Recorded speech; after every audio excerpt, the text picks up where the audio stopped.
বিপ্লবী কানাইলাল ভট্টাচার্যের 94তম আত্মহতি দিবস পালন করা হলো জয়নগরে। বীর বিপ্লবী শহীদ কানাইলাল ভট্টাচার্যর 94তম আত্মহতি দিবস পালন করা হলো আজ 27শে জুলাই শনিবার তার জন্মস্থান জয়নগর মজিলপুরে। এদিন সকালে বিপ্লবী কানাইলাল ভট্টাচার্য স্মৃতি রক্ষা কমিটির উদ্যোগে জয়নগর মজিলপুর পৌরসভা ভবনে বিপ্লবীর স্মৃতিতে তার ছবিতে মাল্যদান করে স্মরণ করলেন জয়নগর মজিলপুর পৌরসভার চেয়ারম্যান সুকুমার হালদার সহ একাধিক কাউন্সিলরগণ।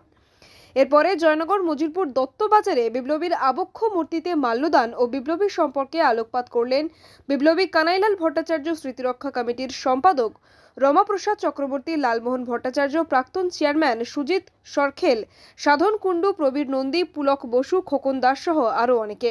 এরপরে এদিন দুপুরে জয়নগর মজিলপুর জেএম ট্রেনিং স্কুলে বিপ্লবীর ছবিতে মাল্যদান ও বিপ্লবীর জীবন নিয়ে আলোচনার মধ্যে দিয়ে আত্মহতি দিবস পালন করা হলো।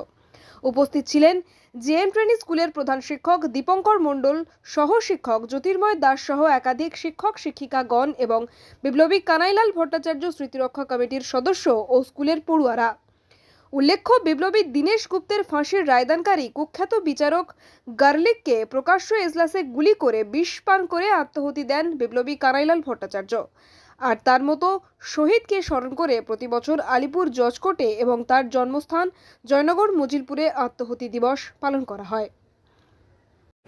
বিপ্লবী কানাইলাল ভট্টাচার্যের 94তম আত্মহতি দিবস জয়নগর মজিলপুরে স্মৃতিরক্ষা কমিটির পক্ষ থেকে কীভাবে পালন করা হলো?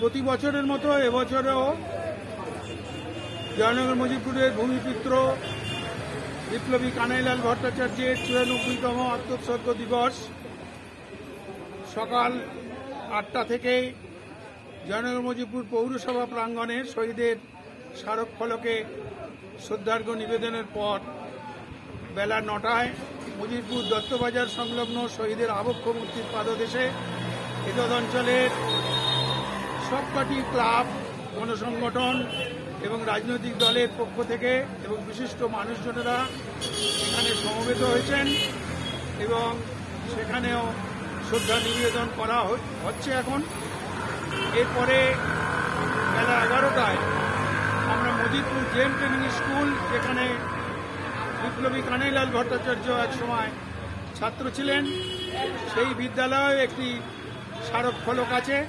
সেখানেও বিদ্যালয়ের অনুষ্ঠানের সঙ্গে আমাদের কমিটিও সেই অনুষ্ঠানে যোগদান করবে। জয়নগর থেকে উজ্জ্বল বন্দ্যোপাধ্যায়ের রিপোর্ট, ডিএন নিউজ বাংলা।